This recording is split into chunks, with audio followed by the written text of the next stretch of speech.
कितने बार समझाया है तुम्हें? मेरी अनुमति के बिना तू घर के बाहर कदम नहीं रखेगा। क्या हो गया? समझा दे अपने लाडले को।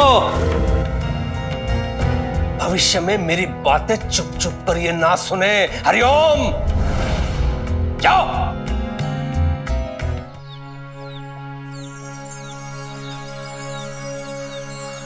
जैसी जिसकी नीयत वैसी उसकी बरकत। जब जीवन में दुख का अंधियारा छाए, मन में सदा श्रद्धा की जोत जलाए, विश्वास मन तो भामा के लिए आप मुझे यहाँ तक लाए साईं। आपको सबकी चिंता रहती है, आपके हृदय में सबके लिए करुणा है, सबके लिए दया है। ओम साई ओम साई ओम साई ओम साई ओम साई ओम साई ओम।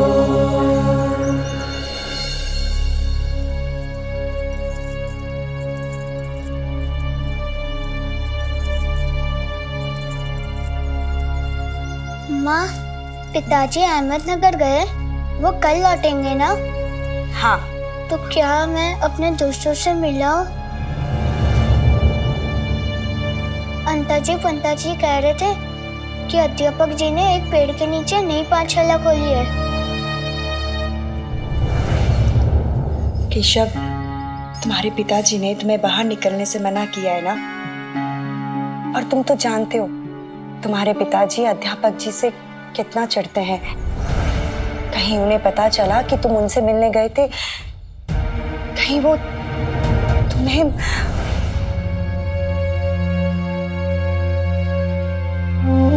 उन्हें कुछ पता नहीं चलेगा माँ। बहुत दिनों से अपने दोस्तों को देखा नहीं है, किसी से मिलूंगा नहीं, दूर से देखकर लौट आऊंगा।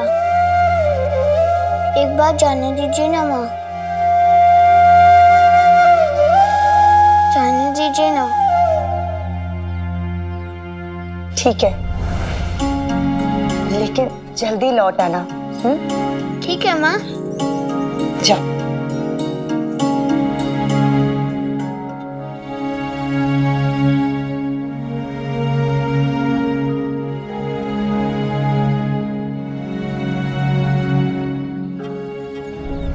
बच्चों, अब मैं तुम्हें एक कविता सुनाऊंगा और तुम्हें उसे मेरे बाद दोहराना है, ठीक है? हो कठिन जो राह तो रुकना नहीं चलना ही है।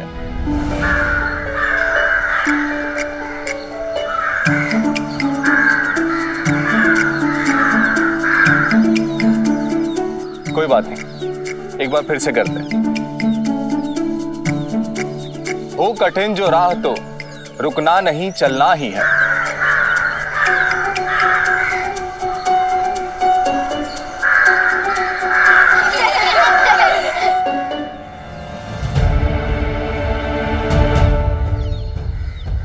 अध्यापक जी, ये कौवे भी हमारे साथ कविता पाठ कर रहे हैं।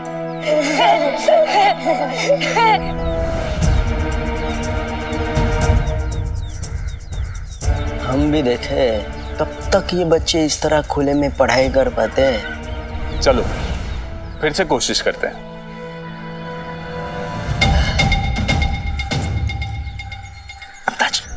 हो कठिन जो राह तो रुकना नहीं चलना ही है। हो कठिन जो राह तो रुकना नहीं चलना ही है। ये क्या गिरा मेरे ऊपर?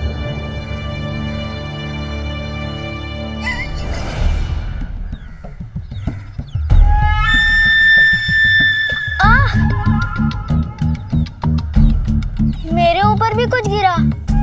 ऐसे लगता है जैसे ऊपर से कोई कुछ फेंक रहा है।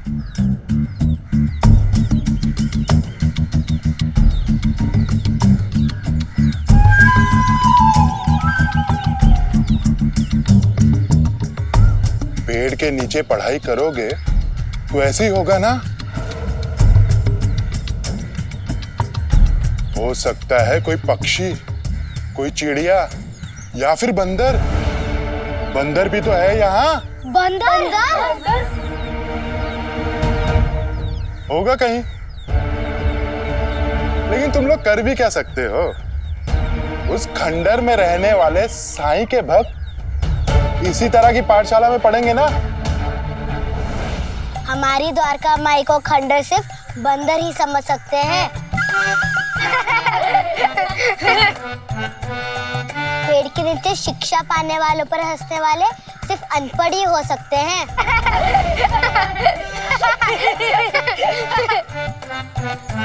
देखा, मेरे विद्यार्थियों से कुछ भी कहने से पहले थोड़ा ज्ञान अर्जित कर लेते, वरना हर बार तुम्हें ऐसे ही मुंह की खानी पड़ेगी।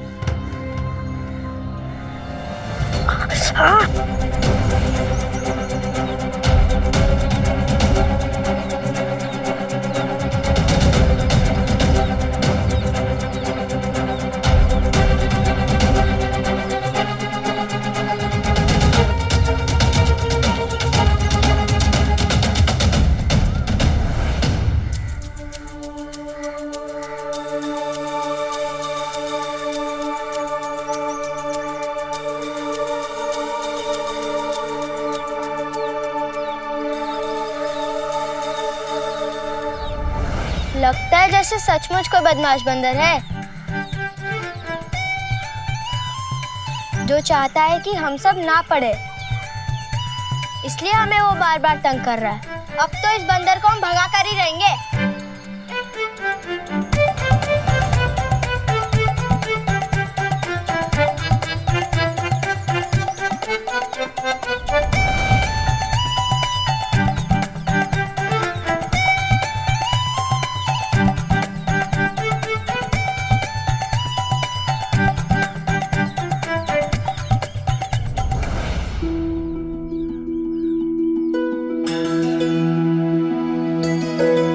काम देने के लिए बहुत बहुत शुक्रिया। इसमें शुक्रिया की कोई बात नहीं है भामा। ये तो एक सौदा है जिसमें फायदा तुम्हारा भी है और हमारा भी। कारीगर को काम देने के लिए मुझे शिरडी से बाहर नहीं जाना पड़ेगा, तो समय और पैसे दोनों की बचत होगी। मैंने तो अली के अब्बू से कह दिया है कि जिस कारीगर को आप काम देने वाले थे उसने तो मना कर दिया, पर अब मेरी सहेली इस काम को पूरा करेगी। भामा, कोशिश करना कि आज रात में कढ़ाई का काम पूरा हो जाए, ताकि कल सुबह अली के अब्बू बाजार जाकर इसे बेच सके। तुमने मुझ पर विश्वास किया है, मैं उस विश्वास का मान रखूंगी।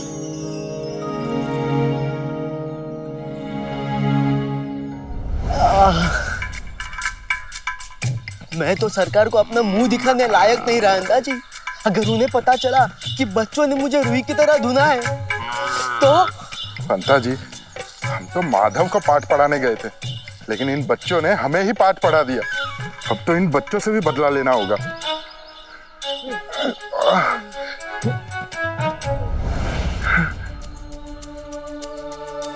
वैसे अंता जी, अगर वहां पर बच्चों के साथ कोई दुर्घटना घट जाए तो उनके माता पिता खुद ही बच्चों को पाठशाला भेजना बंद कर देंगे, है कि नहीं? कर तो देंगे, लेकिन दुर्घटना कैसी और कैसे घटेगी? वहां तो ना ही दीवार है ना ही कोई छत, फिर कैसे होगा? हाँ।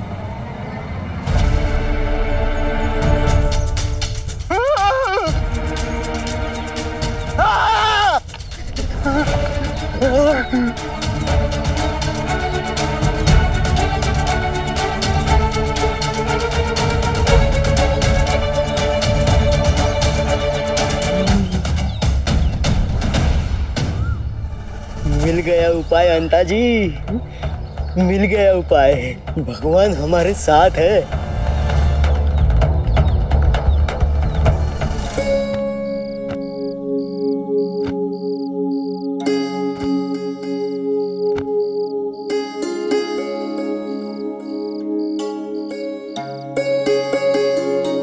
भामा, बहुत देर हो गई है, चलो सो जाओ। नहीं, मैं काम खत्म करके सो जाऊंगी। मैंने रिहाना को वादा किया है, सारी दुशाला में कढ़ाई करके उसे सुबह देना है। बस 2 ही बचे हैं। आप सो जाइए। नहीं, तो फिर मैं भी तुम्हारे साथ जागता हूँ। कैसी बातें कर रहे हैं? सुबह उठ के आपको बच्चों को पढ़ाना भी तो है। आप चिंता मत कीजिए, आप सो जाइए।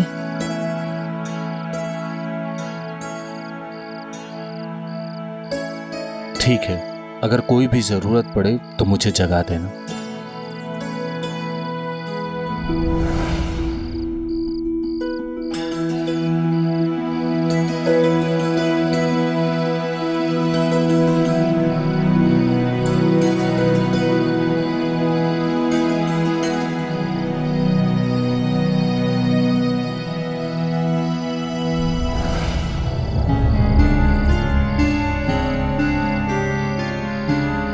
हे पांडुरंगा, धागा तो खत्म हो रहा है।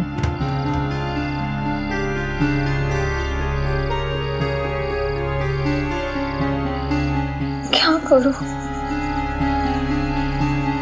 अभी 2 दुशाला बाकी है। गलती मेरी ही है। दिन में ही क्यों नहीं देख लिया कि काम करने के लिए सारा सामान मेरे पास है या नहीं। हे भगवान, अगर ये काम पूरा नहीं हुआ तो रिहाना मुझ पे कभी भरोसा नहीं करेगी।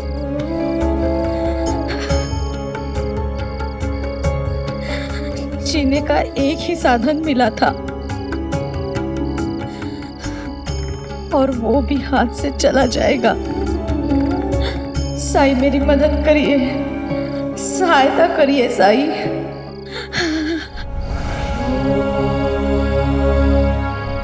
जितना बचा है उतना तो पूरा कर लूं। हाँ।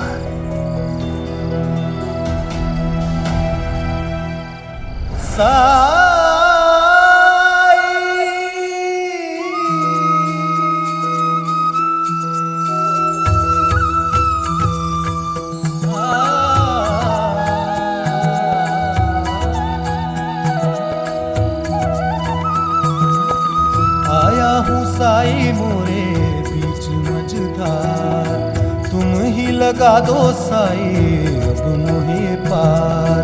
थाम ले हाथ में साई मोरी पतवार, मोरे साई मोरे दाता तुम ही हो मोरे तारणहार। ओम साई ओम साई ओम साई ओम साई ओम साई ओम साई ओम साई ओम साई ओम साई ओम साई ओम साई ओम साई ओम।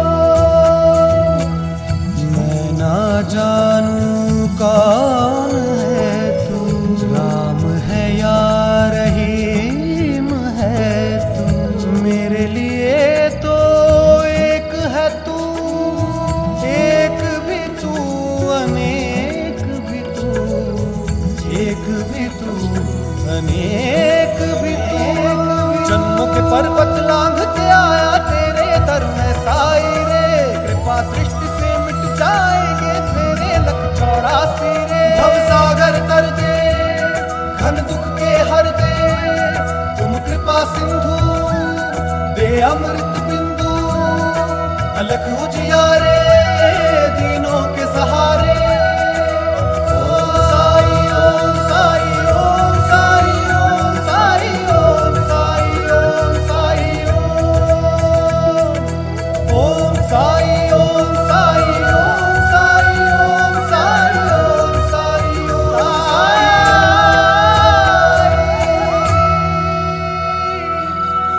मेरे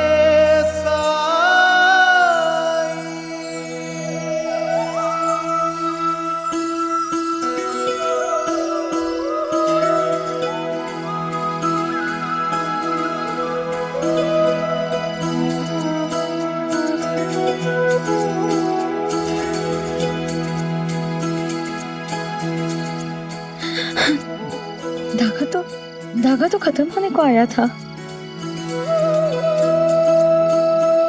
फिर भी मेरी सारी दुशालाओं में कढ़ाई पूरी हो गई।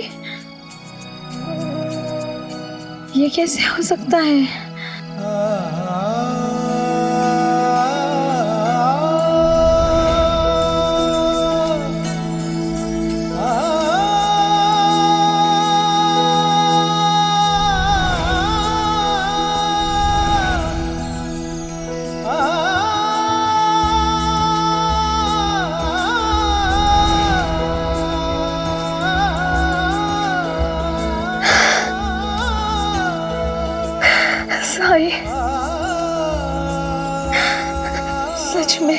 आप हमारे साथ हो, हर पल, हर समय, हर हाल में। ओम साई राम, ओम साई राम। सरकार, रहम सरकार, सरकार, सरकार 10 दिन और लगेंगे आपकी ब्याज की किस्त चुकाने में। यदि समय पर ब्याज नहीं दोगे तो तुम्हारी भूमि पर मेरा अधिकार हो जाएगा। हरिओम। पिताजी तो अहमदनगर से कल लौटने वाले थे, आज कैसे आ गए?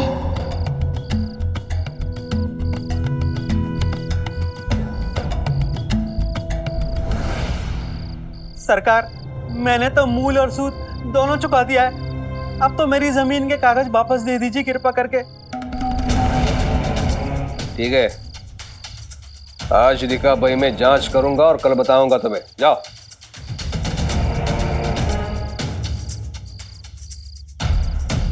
केशव, 12।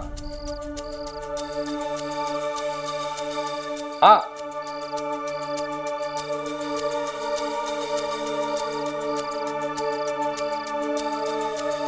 क्या देख रहा था? चुप कर।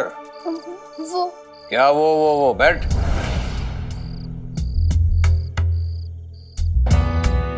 और देखना ही है तो छुप कर नहीं, अपने पिता के साथ बैठ कर देखो। बेटा आगे जाके ये सब सीखना है तुम्हें मुझसे। अत्यंत महत्वपूर्ण बात, लोगों को जितनी पीड़ा दोगे, जितनी यातना दोगे, उतने ही बलशाली समझे जाओगे तुम।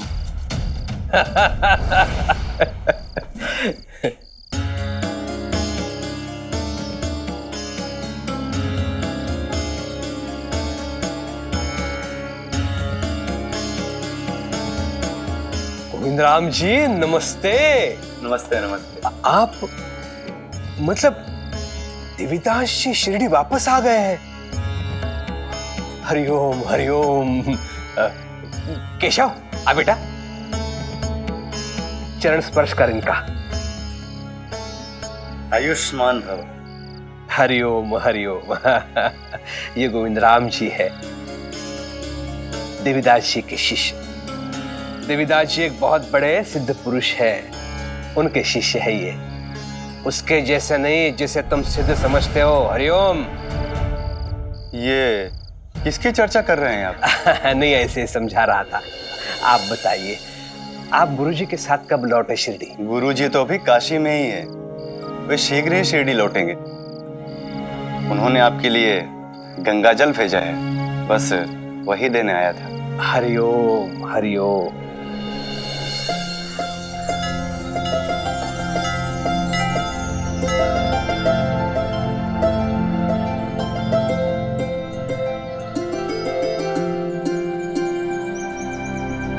आरती लो बेटा।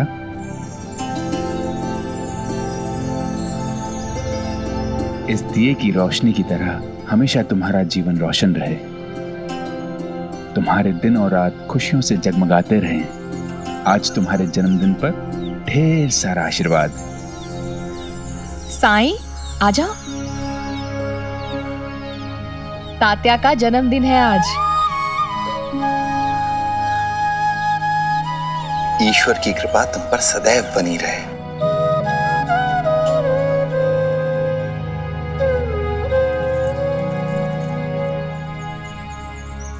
ये लो, और ये तुम अपने दोस्तों और अध्यापक जी को देना। मिठाई है इसमें।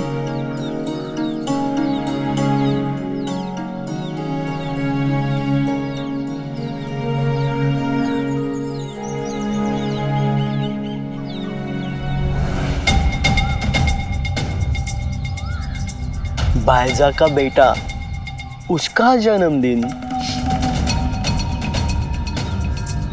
और क्या चाहिए? चलिए अंता जी। हरिओम। अगली समस्या किसकी है? प्रणाम सरकार। बताओ क्या समस्या है? सरकार, ये बच्चा मेरा है सरकार, और मेरी पड़ोसन इस पे अपना दावा कर रही है,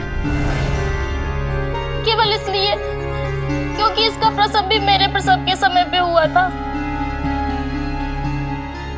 अब आप ही न्याय कीजिए। ये झूठ बोल रही है सरकार। जन्म के कुछ समय बाद ही इसका बच्चा मर गया था और इसने मेरा बच्चा चुरा लिया था।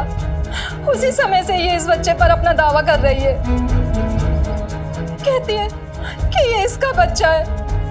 मुझे मेरा बच्चा दिला दीजिए सरकार, न्याय कीजिए। सरकार ये झूठ बोल रही है, ये बच्चा मेरा है। अरे झूठ तो तेरी औरत बोल रही है। तेरी औरत झूठी और तू झूठा। तू झूठा, हम कहाँ झूठ बोल रहे हैं? तू बोल रहा है, बच्चा मरा है। जिसने प्रसव कराया है इन दोनों स्त्रियों का, उस दाई को बुलाओ। मैं यहाँ हूँ सरकार। प्रणाम सरकार। हाँ बोलो। मैंने ही प्रसव कराया था। इन दोनों को एक साथ में दर्द उठा था, इसलिए इनको एक ही कक्षा में रखा। उस समय के अंतराल पर इन दोनों को एक एक लड़का हुआ। उसके बाद कुछ समय के लिए मैं उस कक्षा से बाहर चली गई थी, पर सरकार जब मैं वहां वापस पहुंची तो एक लड़का मर चुका था और ये दोनों उस जीवित बच्चे पे दावा करते हुए झगड़ रही थी। सरकार, मैंने प्रसव जरूर कराया था, लेकिन वो नवजात शिशु के चेहरे को मैं इतना गौर से नहीं देख सकी कि मैं बता सकूं ये बच्चा किसका है। अरियो, तो तुम में से किसी ने बच्चा चुराया है। असत्य कहने का यदि दुस्साहस किया तो जानते हो परिणाम क्या है। हरिओम। सरकार, मैं अपना बच्चा क्यों चुराऊंगा? मुझे तो बच्चे को दिखा के कहा गया कि बेटा हुआ है। सरकार, हमें अंदर जाने की अनुमति नहीं थी, इसीलिए। इसका मतलब बच्चा मैंने चुराया है? हाँ? मेरा बच्चा स्वस्थ था, वो मर ही नहीं सकता। तुम्हारा बच्चा मर गया होगा। मैंने इस बच्चे के लिए 11 मंदिरों में मन्नत मांगी सरकार। भला मेरा बच्चा कैसे मर सकता है? आप ही न्याय कीजिए सरकार। और हमने कितनी जगह मत्था टेका हो तुम्हें मालूम है? अरे हमने बच्चा चोरी नहीं किया भाई, ये हमारा बच्चा है सरकार। हरिओम।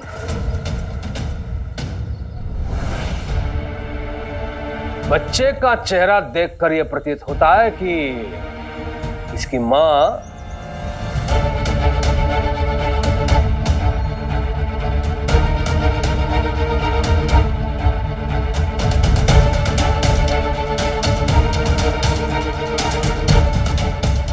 ये है। धन्यवाद सरकार।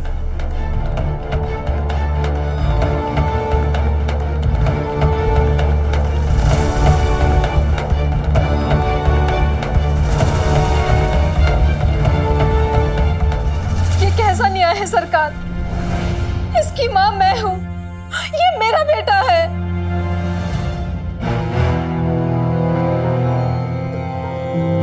मेरे न्याय पर यदि आपत्ति है, तुम लोगों को असंतोष है, तो आते क्यों हो मेरे पास न्याय मांगने के लिए?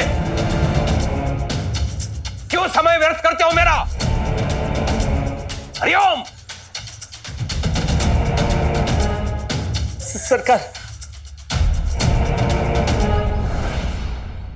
सुन लिया, न्याय मेरे पक्ष में हुआ है। ये बच्चा मेरा है। नहीं मानती मैं इस न्याय को। एक माँ का दिल ही जानता है कि ये किसका बच्चा है। पापा जी, आप ही कुछ कीजिए, इस समस्या का समाधान निकालिए। देखिए, ये काफी गंभीर समस्या है। हम साई के पास चलते हैं, हो सकता है वही कोई रास्ता निकाल दे। साईं, वो तो वैद है, न्याय तो यहाँ केवल कुलकर्णी सरकार करते हैं। सिर्फ उनके पास ही फैसला सुनाने का अधिकार है। अगर फैसला तुम्हारे पक्ष में ना होता तब देखती मैं। हम तो जाएंगे साईं के पास। हाँ, हम तो द्वारका में ही जाएंगे। चलो ना, चलो आ जाओ।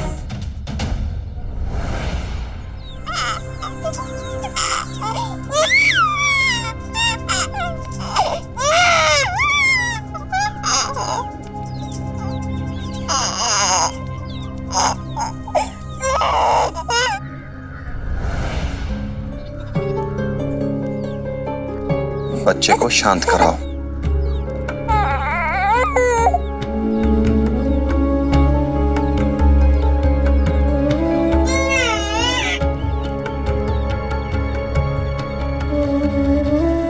देखा, नहीं हो रहा ना चुप। उसके पास जाकर तो और ज्यादा रो रहा है।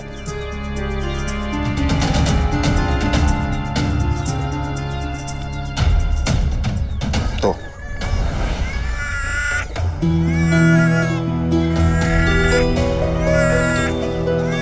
तुम कोशिश करो। चुप हो जा बेटा, चुप हो जा। ये तो दोनों से ही चुप नहीं हो रहा है साईं।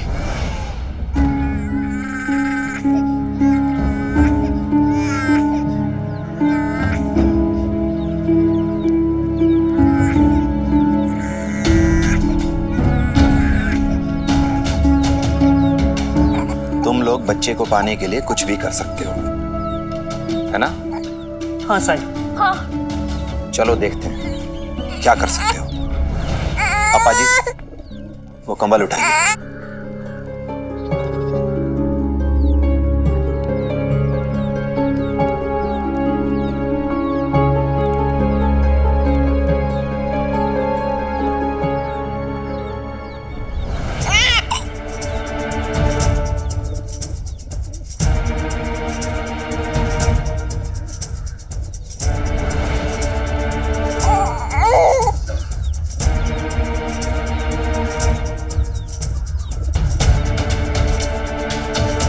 अब हम रस्साकसी का खेल खेलेंगे।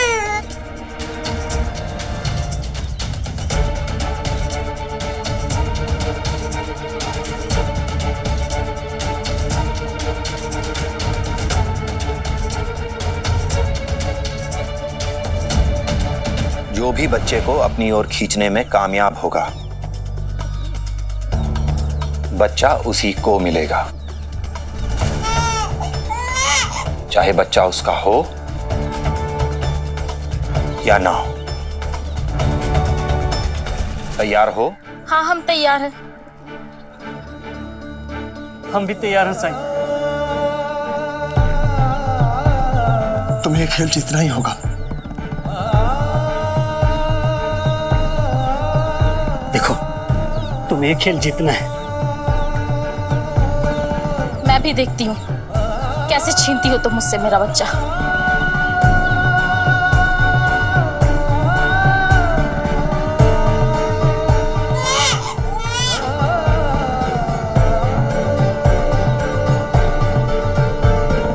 नहीं साईं, मुझे ये खेल मंजूर नहीं है।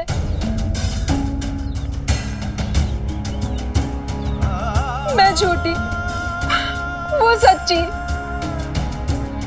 मैं बच्चा उसे देने के लिए तैयार हूं। इस खेल में मेरे बच्चे की जान भी जा सकती है। मैं उसको दर्द में नहीं देख पाऊंगी। अरे क्या कह रही हो तुम ये? तुम अपना बच्चा इन्हें दे रही हो?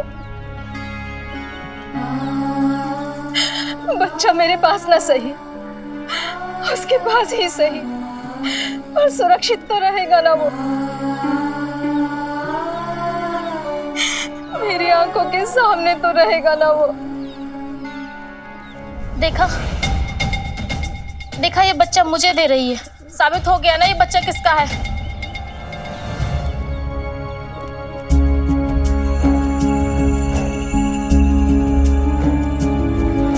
नहीं, बल्कि ये साबित हो गया कि इस बच्चे की असली मां कौन है।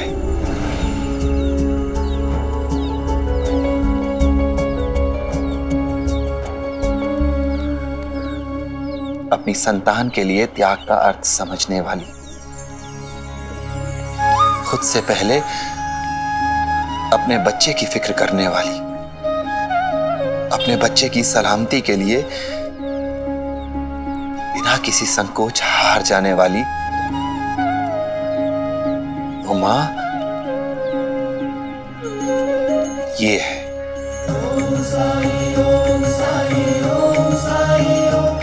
तुमने झूठ क्यों बोला?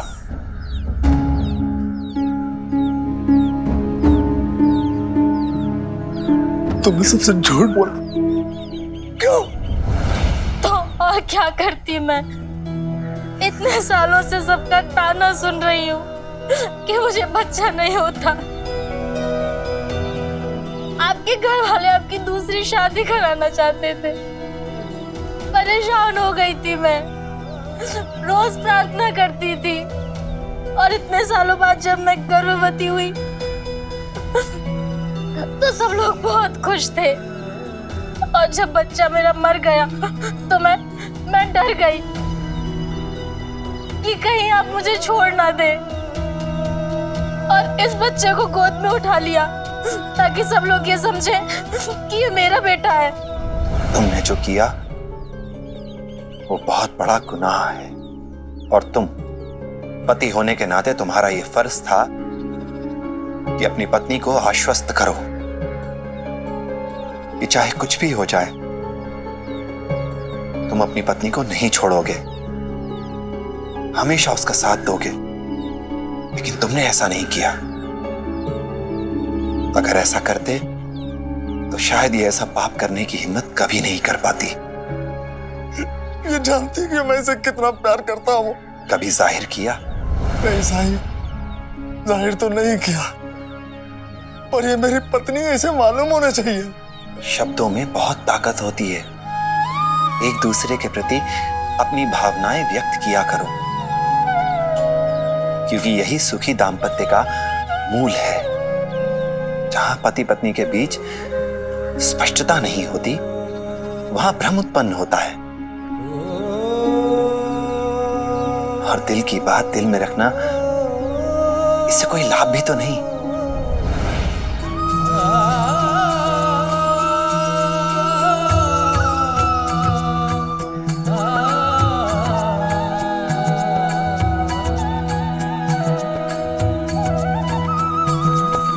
आया हूँ साई मोरे बीच मझधार, तुम ही लगा दो साई थाम ले हाथ में साई मोरी पतवार, मोरे साई मोरे दाता तुम ही हो मोरे तारणहार। परम ज्ञान का भर दे अंजन, अलख निरंजन साई राम। अज्ञान तिमिर से ये लो, ये तुम्हारा बेटा है। ज्योति शुभंकर साई राम। ओम साई ओम साई ओम साई ओम साई ओम साई ओम साई ओम। माफ कर देना मुझे बहन, उससे बहुत बड़ी गलती हो गई। साई, आपके निर्णय करने का तरीका भी आपके इलाज की तरह ही है, अद्भुत और विचित्र। जब कठिनाई छाई तू ही याद आया, भटके राही को तूने रास्ता दिखाया, तूने भक्तों का बेड़ा पार लगाया। तेरी महिमा मेरे साई कौन जान पाया। ओम साई ओम साई ओम साई ओम साई ओम साई ओम साई ओम।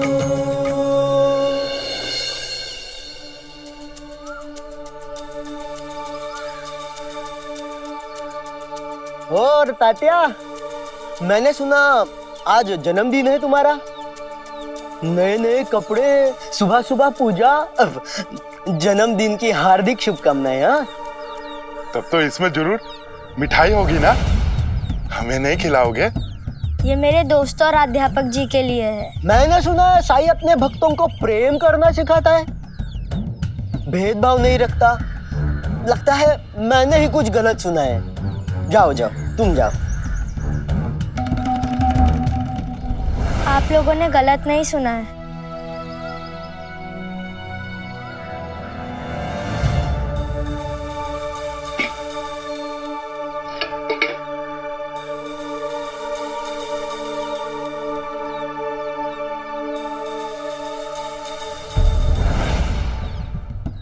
एक से मेरा क्या होगा?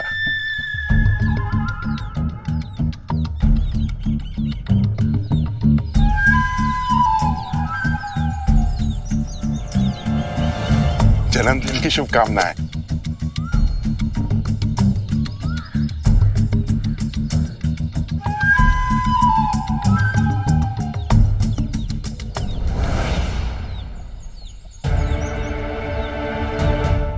अंता जी, अपना काम हो गया।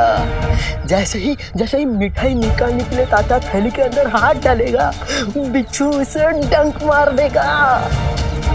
और ये घटना पाठशाला में होगी।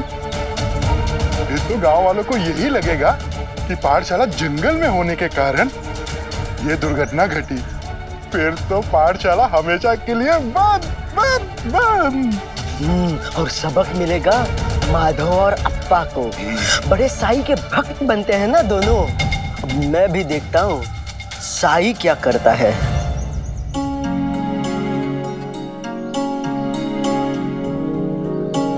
प्रणाम गुरुजी।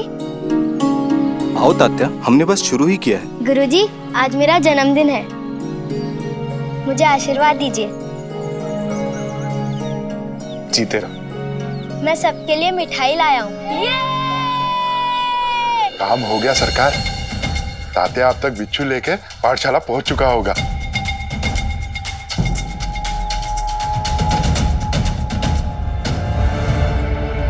बस कुछ ही पलों में समाचार आएगा कि बिच्छू के डंक मारने से तात्या की मृत्यु हुई।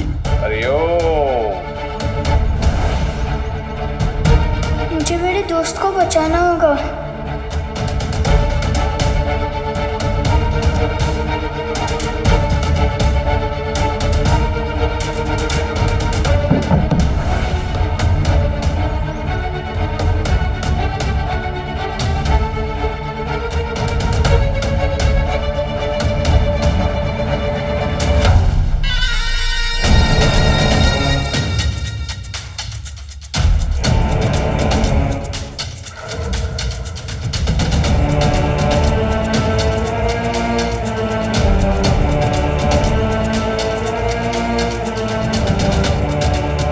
आंखों में धूल झोंक के कहां जा रहा था तू?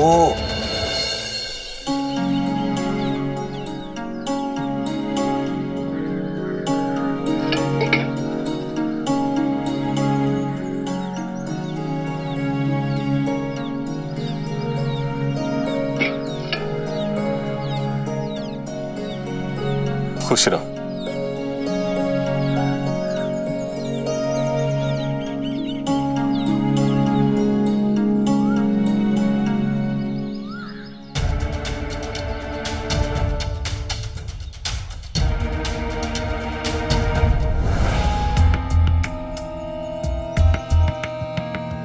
कितने बार समझाया है तुम्हें? मेरी अनुमति के बिना तू घर के बाहर कदम नहीं रखेगा।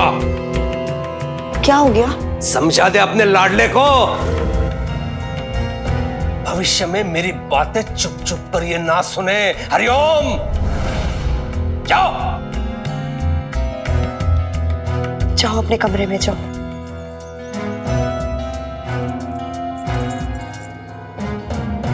जाओ, जाके देखो तुम्हारी योजना सफल हुई कि नहीं। हरिओम। जी सरकार।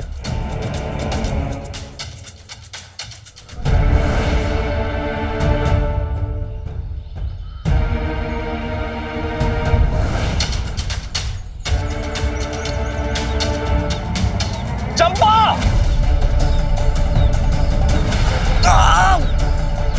क्या हुआ गुरुजी?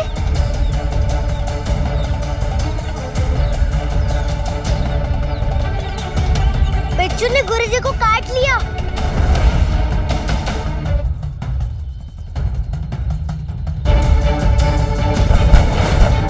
गुरुजी, गुरुजी, गुरुजी। तुम लोग यहाँ रुको गुरुजी के पास। मैं और तात्या गांव से किसी को लेकर आते हैं। हाँ। चलो तात्या।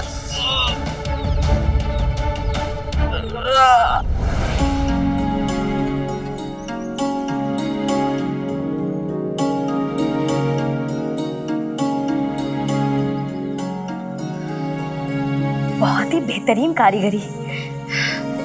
मुझे अंदाजा नहीं था भामा कि तुम्हारा हाथ इतना बढ़िया होगा।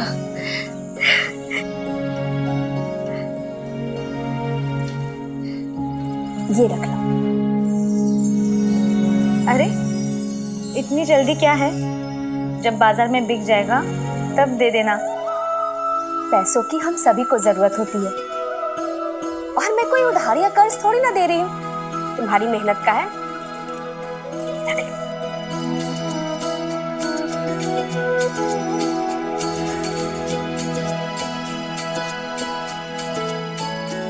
अच्छा चलती है।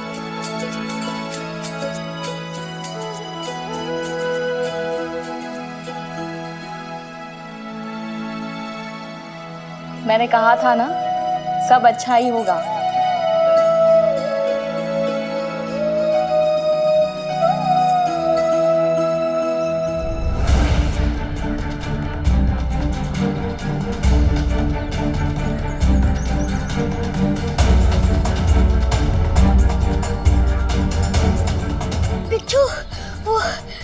बिच्छू ने अध्यापक जी को काट लिया।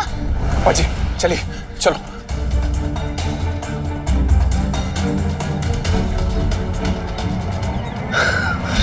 शुभ समाचार शीघ्र ही मिल गया। बच्चा ना सही, उनका अध्यापक ही सही। एक तीर दो शिकार। वो कैसे बनता जी? माधव गया तो पाठशाला बंद, फिर बच्चों से अपना बदला भी पूरा हो जाएगा और कुलकर्णी सरकार के विरुद्ध जाने का माधव को दंड भी मिल गया। जानती हैं, मुझे सबसे ज्यादा खुशी किस बात की है? मैं अब अपना पत्नी का धर्म निभा रही हूँ। उनकी जिम्मेदारियों को उनके साथ बांट सकती हूँ। अध्यापक जी को बिच्छू ने काट लिया है।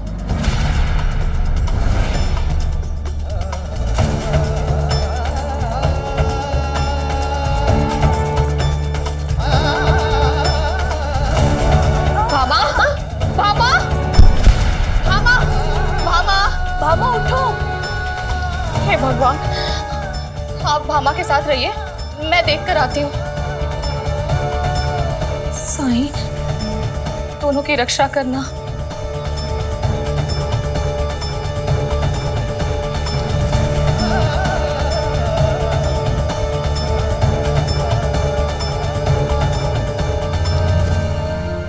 भामा उठो।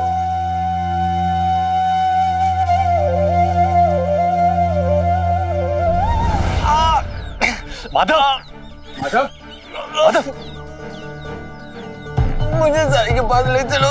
हाँ, मुझे साई के पास ले चलो। तुम्हें साई के पास ही लेके जाएंगे। आराम से चलो, आराम से। बच्चों, अपने अपने घर चले जाओ। आराम से माधव।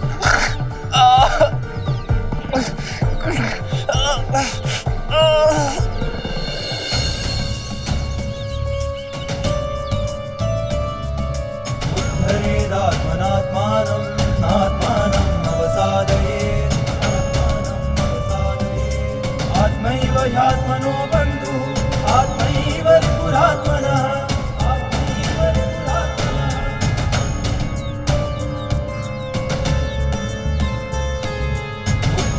उद्धरेदात्मनात्मानं नात्मानं अवसादयेत् आत्मैव ह्यात्मनो बन्धुः आत्मैव पुरात्मनः। खुश रहो। सब ठीक तो है ना? ये कौन है? इन्हें पहले तो कभी नहीं देखा शिरडी में। ये संत देवीदास है, शिरडी में ही निवास है इनका। तुम इन्हें इसलिए नहीं जानती क्योंकि हमारी शादी से कुछ साल पहले ही ये देश भ्रमण के लिए गए थे। चारों धाम की यात्रा कर चुके हैं, अभी अभी काशी से लौटकर आ रहे हैं।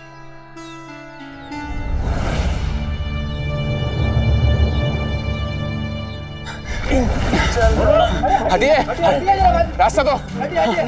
हटो, हटो सामने से, हटो। साई के पास ले चलो। हाँ माधव, हम जल्दी साई के पास पहुंच जाएंगे, चिंता मत करो। ये मालसापति और अप्पा पाटिल किसे ले जा रहे हैं? क्या हुआ है उसे?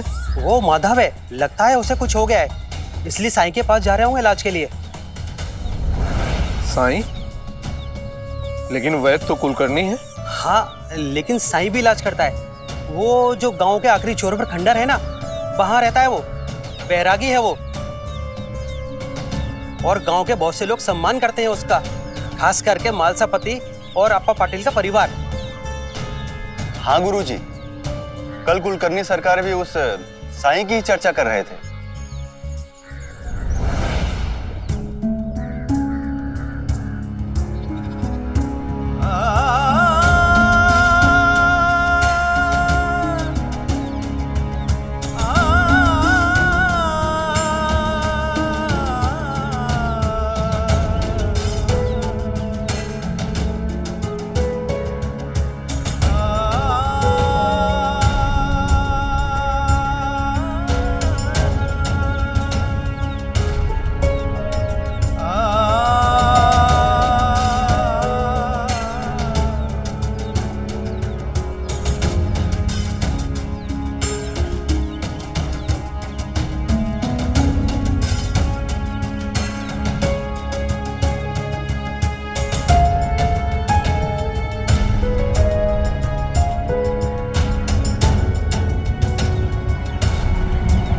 नीचे उतर।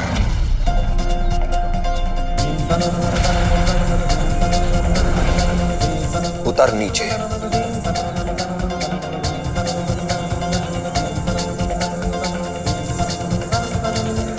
ये आज साई को क्या हो गया? कुछ समझ नहीं आ रहा। साई माधव को सीढ़ियां चढ़ने से क्यों रोक रहे?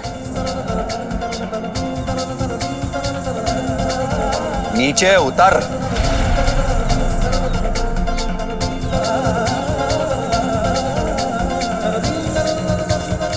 आप मुझे नहीं बचाएंगे तो कौन बचाएगा मुझे? मैंने कहा नीचे उतर। आप क्या कर रहे हैं साईं? आप माधव को क्यों डांट रहे हैं?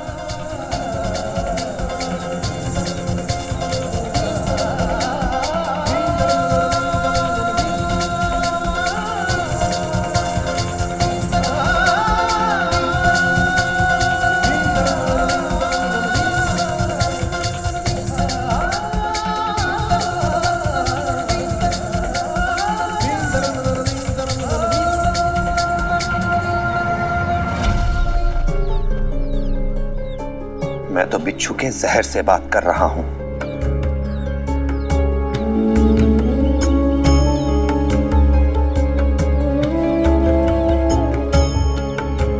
देखो जहर कैसे चढ़ता जा रहा है। मैं कह रहा हूं लेकिन मेरी बात भी नहीं सुन रहा है। तो डांटना तो पड़ेगा ना।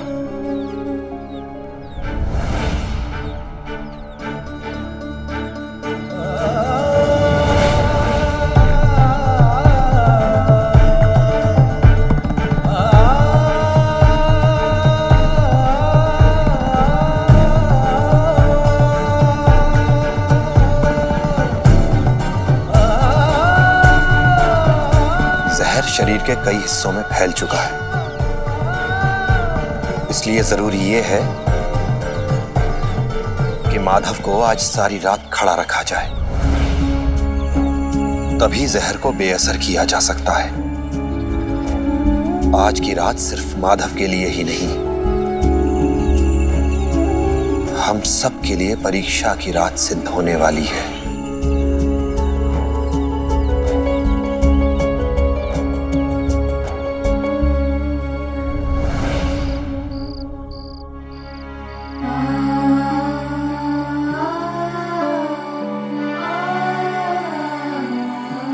भामा, आराम से। कहाँ है वो? कैसे है वो? सच सच बता दो मुझे। भामा, तुम चिंता मत करो। माधव द्वारका माई में है और वहाँ सब है उसकी देखभाल के लिए। मुझे जाना है वहाँ, मुझे मिलना है उनसे। हम जाएंगे लेकिन अभी नहीं, तुम्हारी तबीयत ठीक नहीं है। मुझे मिलना है उनसे, मुझे जाने दो।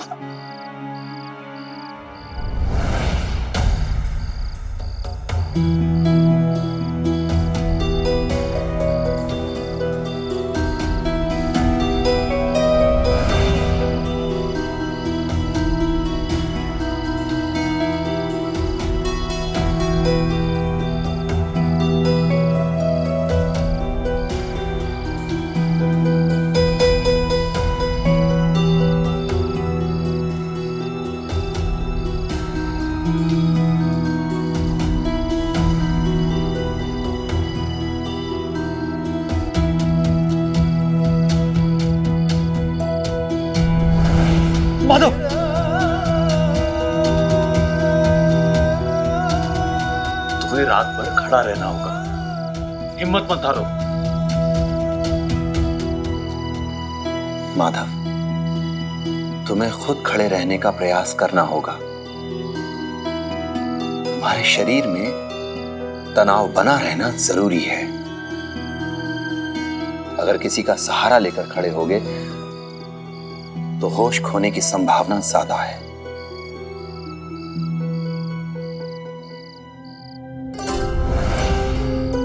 क्या हुआ इन्हें?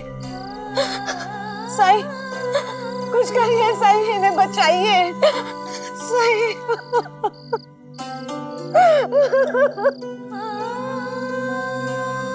पापा, कुछ नहीं होगा मुझे, भरोसा रखो तुम। भामा, इस समय माधव को अपनी सारी ऊर्जा अपने शरीर में फैले विष से लड़ने में लगानी है। तुम्हें अपने सामने परेशान देखकर इसका मन विचलित हो जाएगा, ऊर्जा बढ़ जाएगी इसकी। तुम घर जाओ, इसकी चिंता मुझ पर छोड़ दो।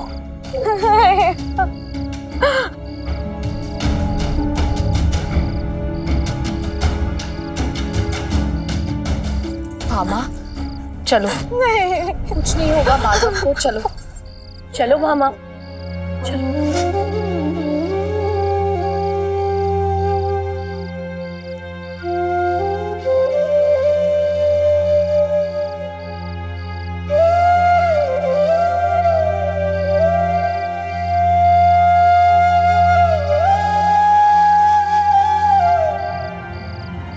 माधव, माधव, माधव, तुम्हें खड़े रहना है। आंखें खोलो माधव, आंखें खोलो। से खड़ा नहीं हुआ जा रहा है, थक गया हूं मैं। थोड़ी देर मुझे बैठने दो, थोड़ी देर। नहीं माधव नहीं, मुझे कोई कपड़ा ला के दो जल्दी।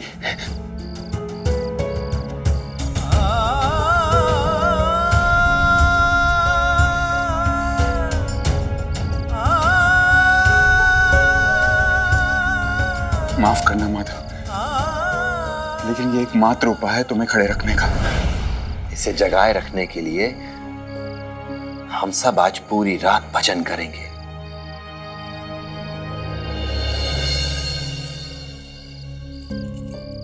पूरी रात भजन करते रहेंगे सब।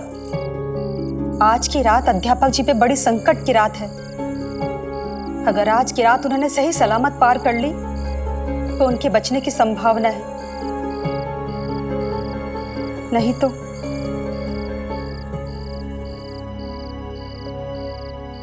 अगर मैं पिताजी से छुपकर निकल पाया होता तो ऐसा नहीं होता। क्या हुआ केशव? अगर अध्यापक जी से मिलकर मैं उन्हें बताता तो। क्या बताता?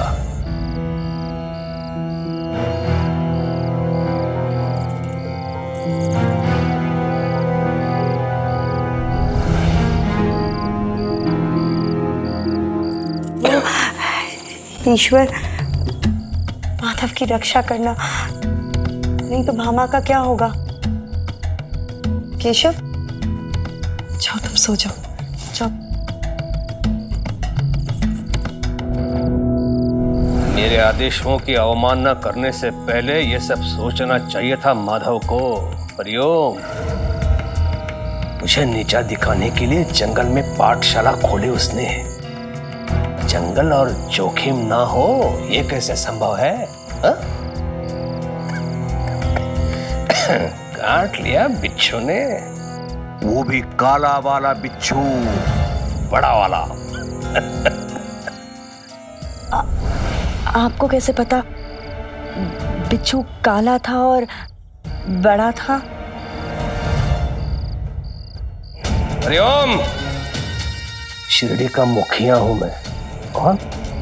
मुखिया। विस्तृत जानकारी होती है मेरे पास हर छोटी से छोटी घटना की, समझी? हरिओम।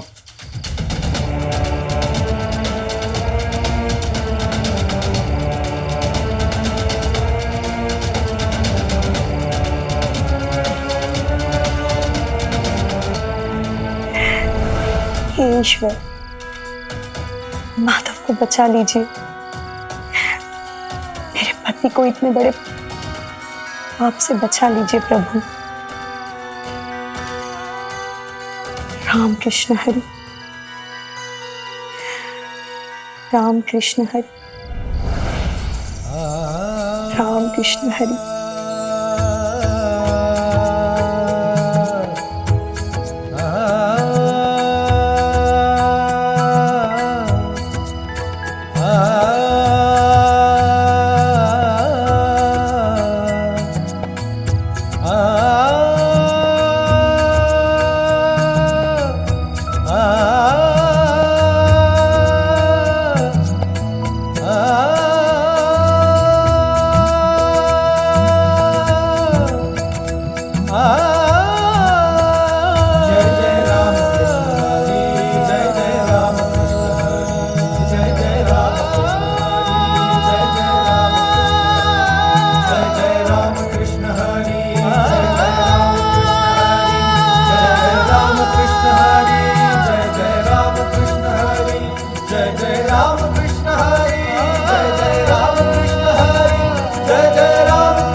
अब ये कैसे है साई?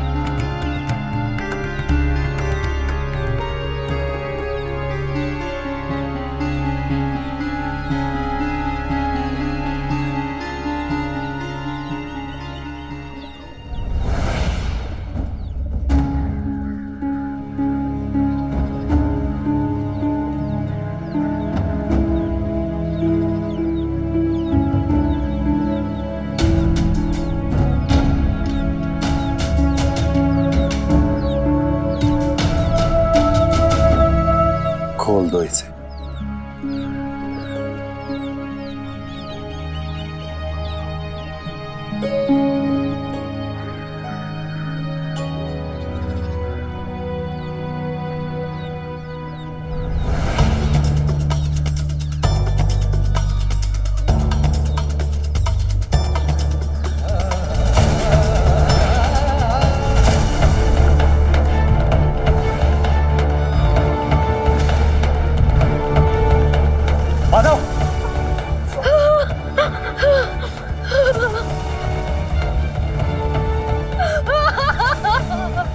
साई कुछ करिए साई, साई आपके भरोसे छोड़ा था।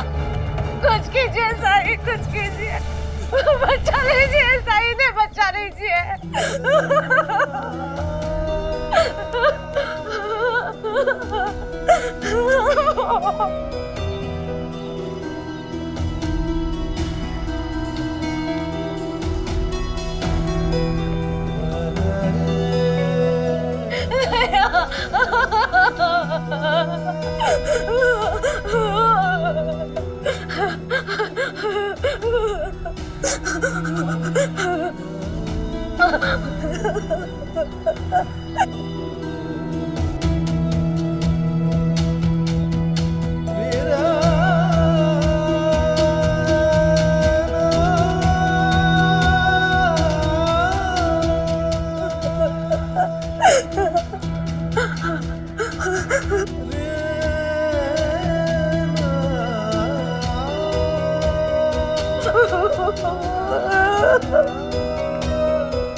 भामा, संभालो अपने आप को, कुछ नहीं होगा माधव को।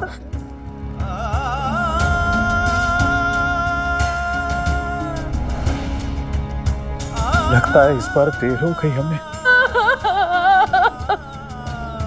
पानी में पैर डुबोने से अब क्या फायदा होने वाला है?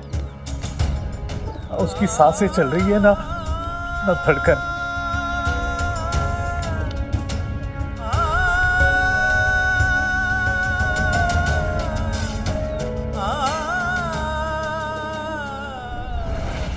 जहर अब शरीर से पूरी तरह निकल चुका है। पानी ने शरीर में फैले पूरे विष को खींच लिया है।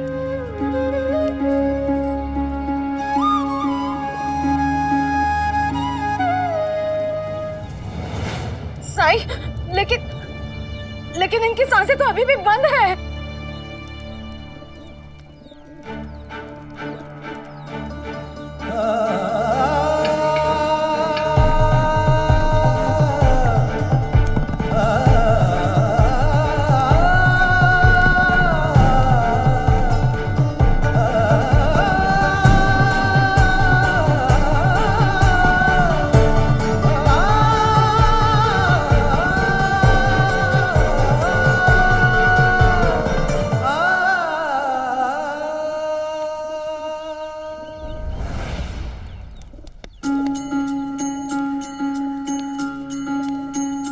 ओ जीवन डगर कभी जो कठिन हो जाए, मन विचलित हो और कोई मार्ग न पाए, अंधियारे की गहरी रात जो आए, हिम्मत टूटे और कुछ भी समझ न आए, तू श्रद्धा पथ पे सबूरी धर के बिना डिगे बस चलता जा, तू श्रद्धा पथ पे सबूरी धर के बिना डिगे बस चलता जा, श्रद्धा भक्ति धीर तुझे उस पार लगाए, तेरा संयम और विश्वास तुझे राह दिखाए। ओम साई ओम साई ओम साई ओम साई ओम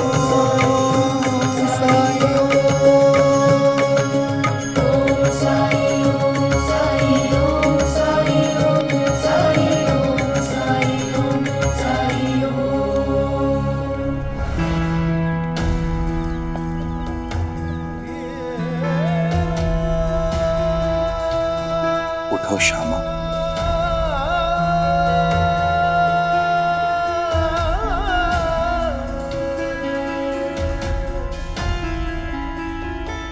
श्यामा उठो।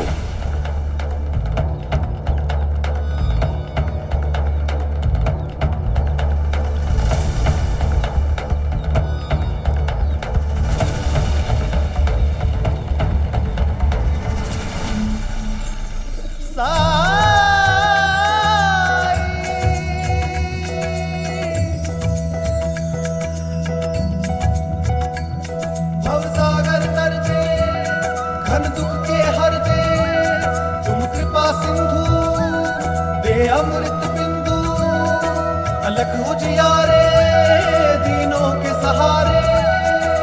ओम साई ओम साई ओम साई ओम साई ओम साई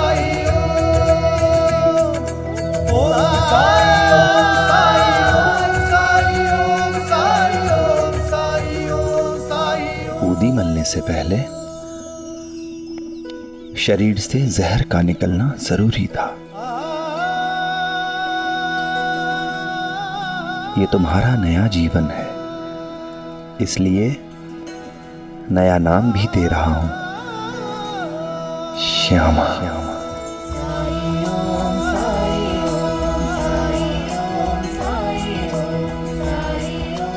आज से लोग तुम्हें इसी नाम से जानेंगे।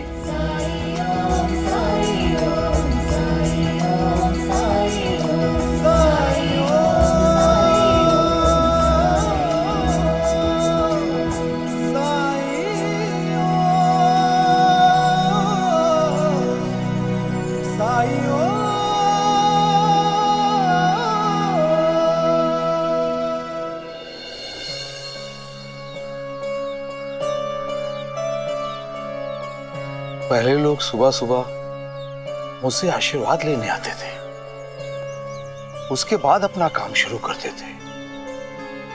आज कोई आया नहीं। शायद इसलिए नहीं आए होंगे स्वामी जी, क्योंकि सभी लोग वो जो गांव के बाहर वाला खंडर है ना, उसमें रात भर भजन कर रहे थे।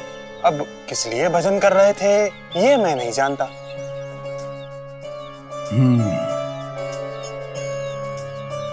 शिरडी की हवा कुछ बदली बदली सी लग रही है। जिसकी श्रद्धा और भक्ति थी मुझ पर, वो भी मुझसे भेंट करने के लिए नहीं आए। हरिओम।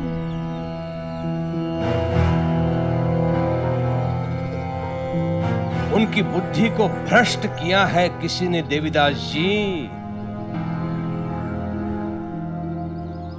स्वीकार कीजिए।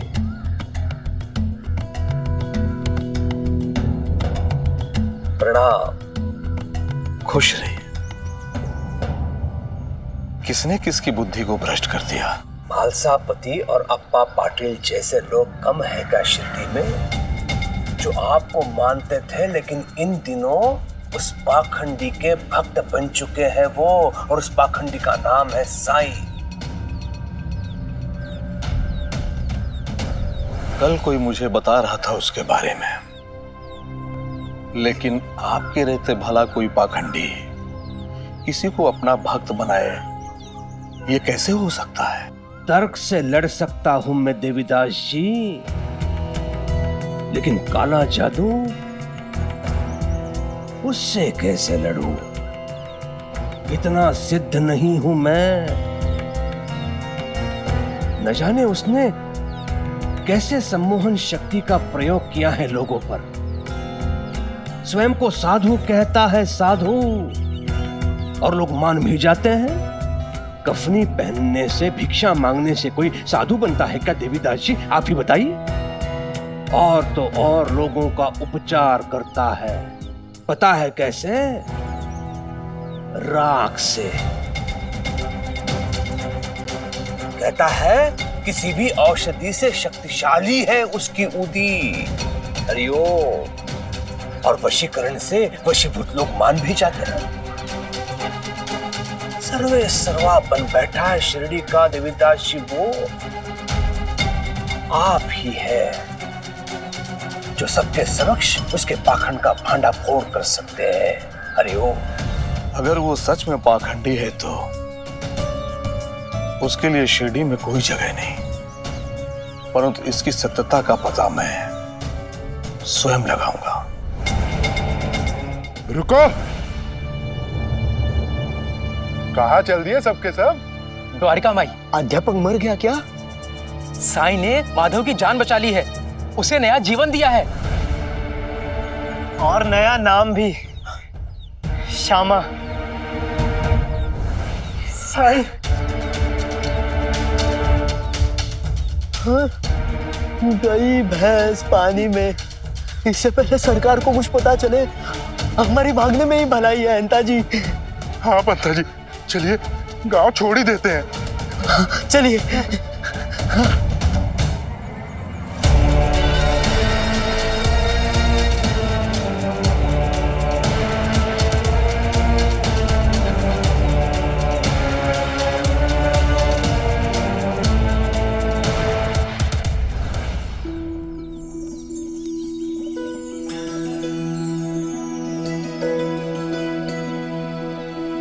मैं भी पूरी रात सोई नहीं अध्यापक जी, आपके लिए प्रार्थना कर रही थी भगवान से।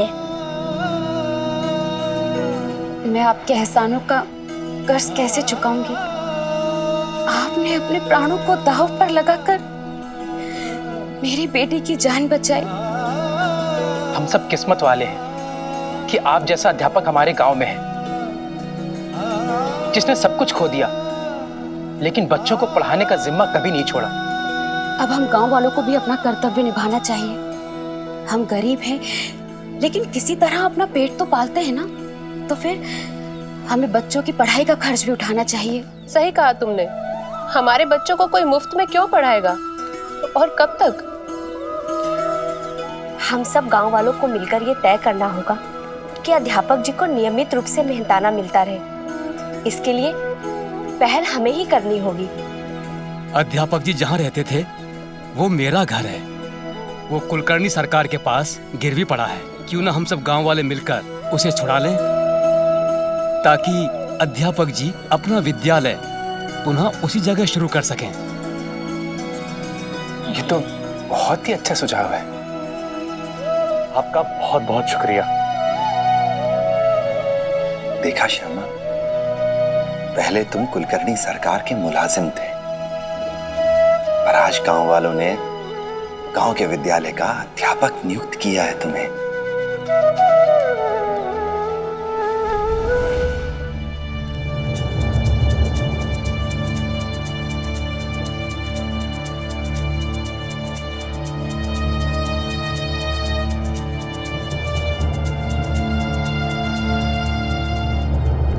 स्वामी जी विश्राम कर रहे हैं। आने दो उन्हें।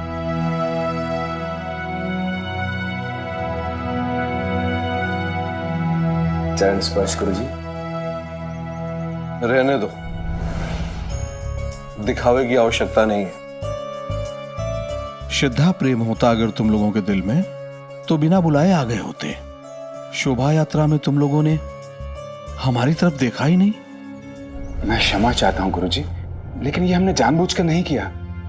हमने तो आपको देखा तक नहीं।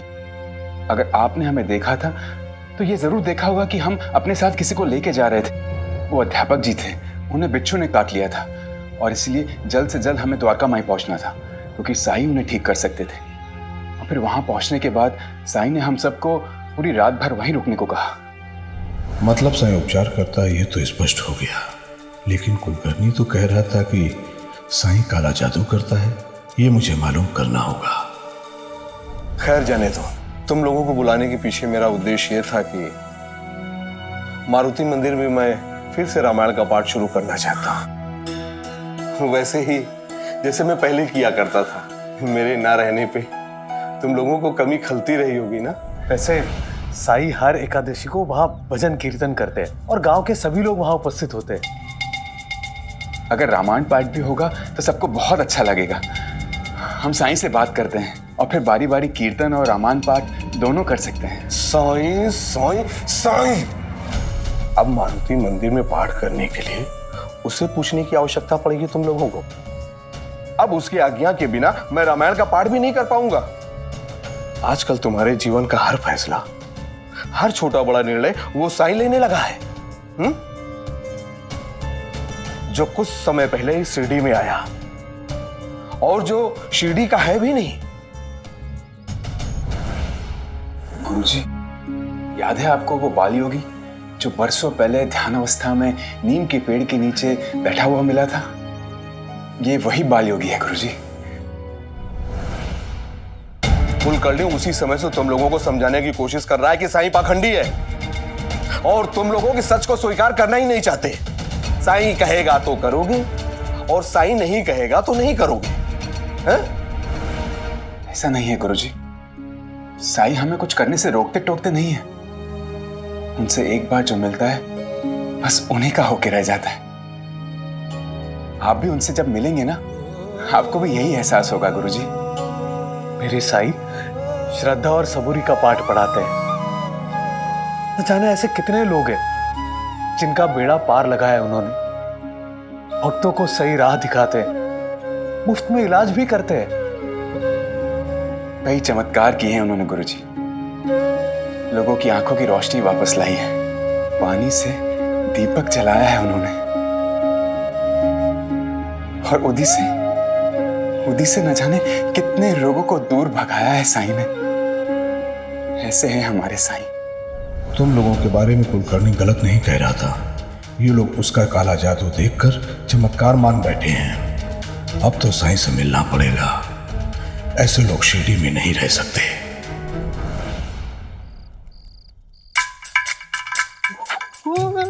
सरकार, दोपहर से तरह तरह के दंड भुगत चुके हैं हम। अब ये क्यों? वो इसलिए कि तुम्हारी सजा अभी शुरू भी नहीं हुई है। उसने हमारी गलती क्या अच्छी होता है? वो बिच्छू ने उसे अच्छे से नहीं काटा तो यही चूक हुई बिच्छू से। इसलिए बिच्छू को अभ्यास की आवश्यकता है। हरिओम, जिनकी कोई उपयोगिता नहीं, उन्हें पोषित करने से क्या लाभ? ऐसे लोग काम के न काज के, दुश्मन अनाज के। हो सकता है माधव के भांति इनको भी नया जीवन मिले जो इनके लिए सार्थक सिद्ध हो।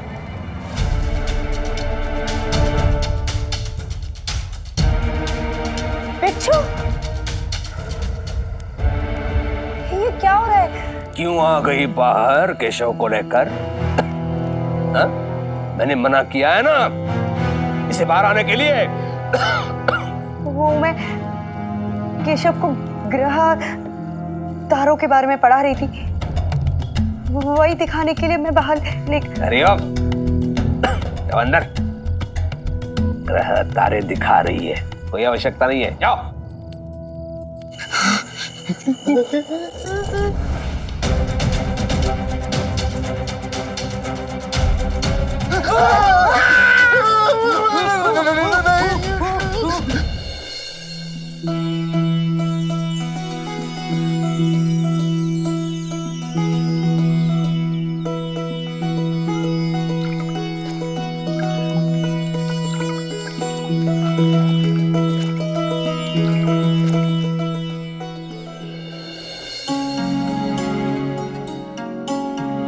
कोई सामान छूटना नहीं चाहिए। जी गुरुजी। बहुत दिनों के बाद खंडोबा मंदिर जा रहा हूं पूजा करने के लिए। जब मैं वहां पूजा करता हूं तो पूरी सीढ़ी इकट्ठा हो जाती है।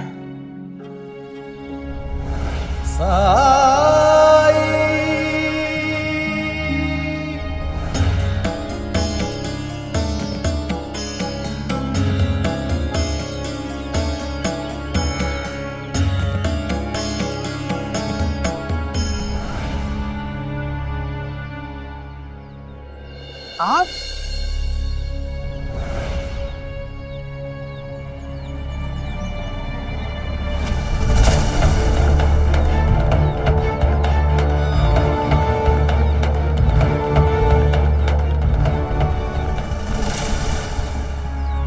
राम जी भला करें। सोचा नहीं था सुबह सुबह आपके दर्शन हो जाएंगे। लगता है आज मेरा काम हो जाएगा।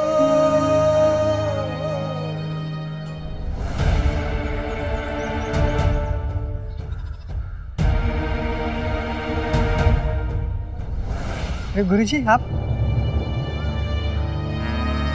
प्रणाम गुरुजी।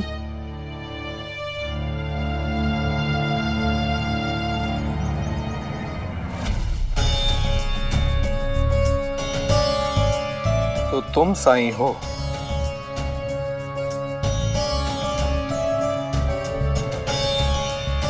सुना है कि ये शिरडी वाले तुम्हें भगवान का दूत और अपना मसीहा मानते हैं। बहुत अच्छा है। मुझे भी तुमसे कुछ बात करनी थी, लेकिन अभी मेरे पूजा का समय है। पूजा तो कहीं भी की जा सकती है, यहीं पर पूजा कर लीजिए। यहाँ? यहाँ कहाँ? आसपास तुमने कोई मंदिर बनवाया है? ईश्वर तो कण कण में व्याप्त है। उसने हर जगह मंदिर बना रखा है। वो तो इंतजार करता है इस बात का कि कोई उसे सच्चे मन से याद करे, श्रद्धा से याद करे। तो बस पूजा कहीं भी हो जाती है।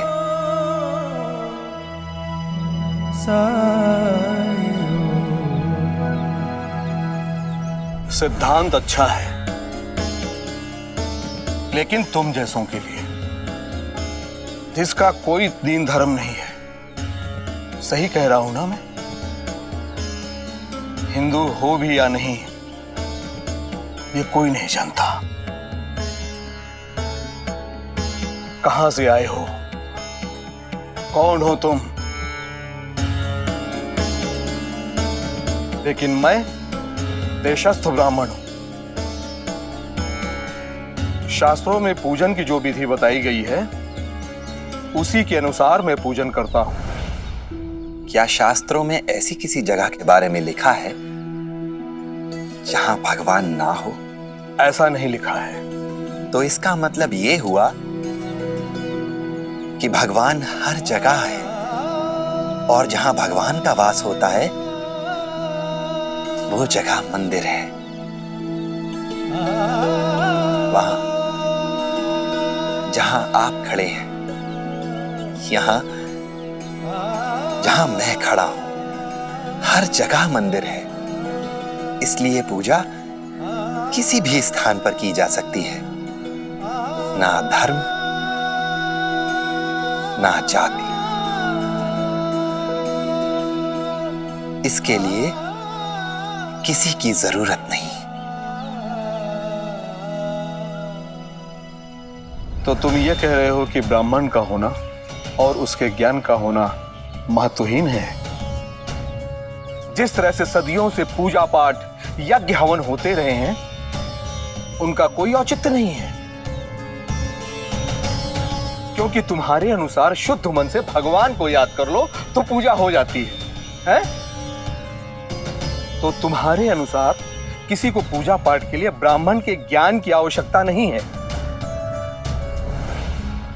मनुष्य तो इंसान के रूप में जन्म लेता है,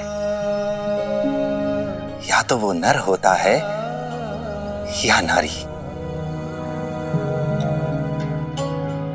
वो जिस घर में जन्म लेता है उसी के अनुसार उसका धर्म निर्धारित कर दिया जाता है। ये ईश्वर का नहीं, इस समाज का बनाया नियम है। समाज की संरचना के अनुसार काम करने वालों को 4 वर्ग में विभाजित किया गया था, परंतु मनुष्य ने अपने स्वार्थ के लिए उसे ऊंच और नीच का आधार बना लिया।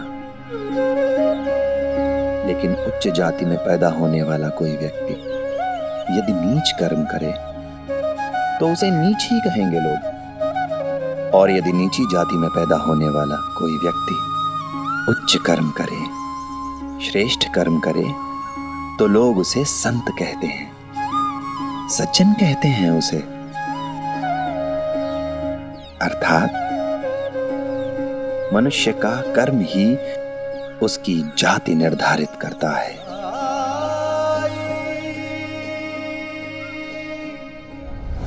तो कर्म के आधार पर बात कर रहे हो, तब तो तुम्हें यह स्वीकार करने में कोई आपत्ति नहीं होनी चाहिए कि समाज में सबसे ज्यादा शिक्षित और ज्ञानी ऊंची जात के लोग होते हैं, जिन्होंने वेदों का अध्ययन किया है। ज्ञानी वो है जो हर परिस्थिति में अपने कर्तव्य का निर्वाह करता है।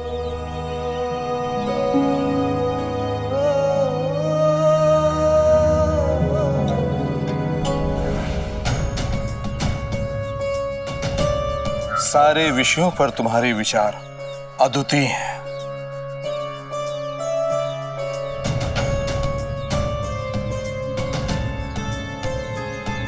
अगर ज्ञान का मूल कर्तव्य पालन है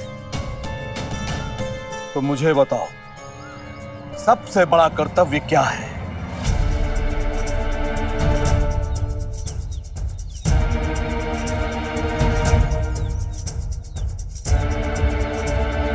सेवा। ओम साई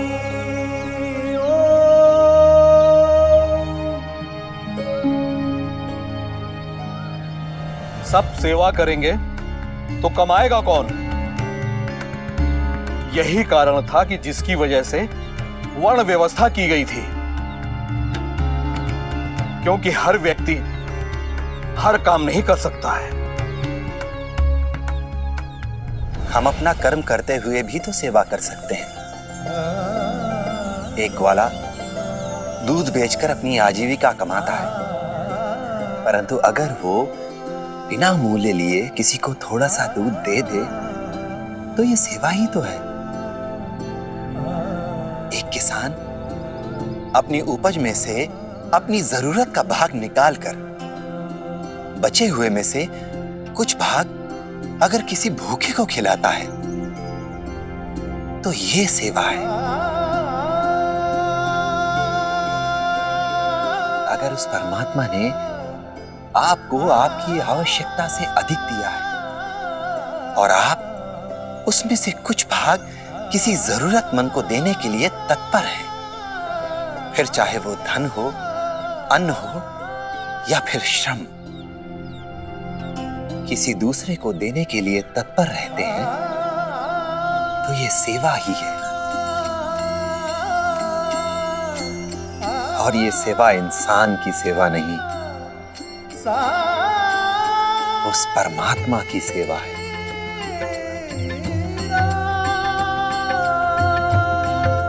यदि सब ऐसा करने लगे तो किसी को मंदिर जाने की आवश्यकता नहीं है। कोई भगवान का पूजन ही नहीं करेगा, कोई धार्मिक पुस्तकों को नहीं पढ़ेगा, लोग धर्म को भूल जाएंगे और नास्तिक लोगों की भरमार हो जाएगी।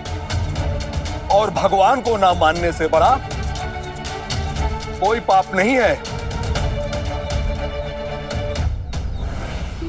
आपने कहा नास्तिक सबसे बड़े पापी हैं, परंतु क्यों? उसे भी तो उस भगवान ने ही बनाया है। सच तो यह है कि अक्सर हमें नास्तिक की आवश्यकता होती है, क्योंकि वो हमें सच का आईना दिखाते हैं। लोग अक्सर पूजा स्थलों पर जाते हैं, दान दक्षिणा देते हैं, सेवा करते हैं ताकि उनका आराध्य प्रसन्न हो, उनकी मनोकामना पूरी हो। अक्सर ये दान भूखे व्यक्ति को खिलाने के काम आता भी है। परंतु सोचो, जब ये दान एक नास्तिक करता है तो वो निस्वार्थ भाव से करता है। वो ये दान अपने आराध्य को प्रसन्न करने के लिए नहीं करता, अपनी मनोकामना के पूरे होने के लिए नहीं करता।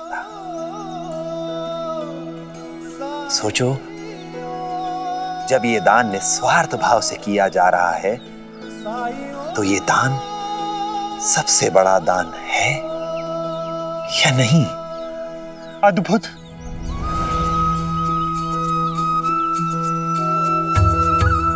स्वामी जी के साथ मैंने देश भ्रमण किया, लोगों के शास्त्रार्थ सुने मैंने। सभी ज्ञानी शास्त्रों में दी गई बातों का उल्लेख करते हैं, लेकिन आपने इतने जटिल विषय को इतनी सरलता से समझा दिया। साईं, बचपन में मैंने घर त्याग दिया, पढ़ा लिखा नहीं, ज्ञान नहीं, बस एक इच्छा है भगवान को देखने की। मैंने अपने स्वामी जी की सेवा की,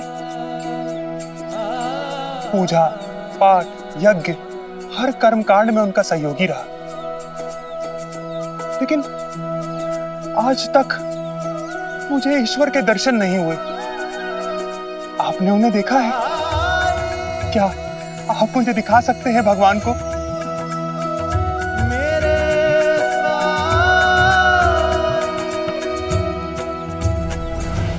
ऐसे और भी मजेदार वीडियो के लिए हमारे चैनल को लाइक, शेयर और सब्सक्राइब करें।